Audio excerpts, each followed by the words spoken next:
ગણેશજીની પૂજા કરવા માટે કેટલાક મહામંત્રો બતાવ્યા છે, જે આસાન છે અને સંસ્કૃત નહીં જાણનાર લોકો પણ આ મંત્ર વાંચતા હોય છે. આ મંત્રોને બોલવાથી પૂજા પૂર્ણ થાય છે અને ગણેશજી પણ ઝડપથી પ્રસન્ન થઈ જાય છે.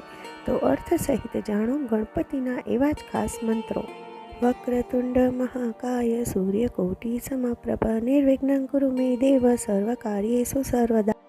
ઘુમાવદાર સૂંઢવાળા વિશાળ શરીરવાળા કરોડો સૂર્યની સમાન મહાન પ્રતિભાશાળી મારા પ્રભુ, મારા બધા કાર્યો વિઘ્ન વગર પૂર્ણ કરવાની કૃપા કરો. વિઘ્નેશ્વરાય વરદાય સુરપ્રિયાય લંબોદરાય સકલાય જગતિતાય નાગાનનાથ સુતિયજ્ઞ વિભૂષિતાય ગૌરીસુતાય ગણનાથ નમો નમસ્તે.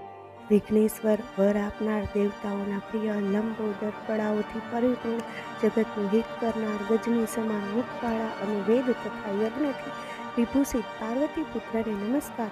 હે ગણનાથ, તમને નમસ્કાર છે. અમેયાય ચૈરંબ પરશુતારકાય તે મૂષકવાહનાય એવ વિશ્વેશાય નમો નમઃ. હે હેરંબ, તમને કોઈ પ્રમાણો દ્વારા માપી નથી શકાતા. તમે પરશુ ધારણ કરનાર છો. તમારું વાહન મૂષક છે. વિઘ્નેશ્વર, તમને વારંવાર નમસ્કાર છે.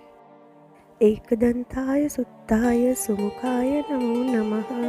પ્રપન્ન જનપાલાય પ્રણતાર્તિ વિનાશિને. જેમનું એક દાંત અને સુંદર મુખ છે, જે શરણાગત ભક્તજનોના રક્ષક તથા પ્રાણીજનોની પીડાના નાશ કરનાર છે, એવા શુદ્ધ સ્વરૂપ ગણપતિ, તમને વારંવાર નમસ્કાર છે. ઓમ એકદંતાય વિદ્મહે વક્રતુંડાય ધીમહિ તન્નો દંતી પ્રચોદયાત. એકદંતને અમે જાણીએ છીએ, વક્રતુંડનું અમે ધ્યાન કરીએ છીએ, તેવા દંતી એટલે કે ગજાનંદ અમને પ્રેરણા પ્રદાન કરો.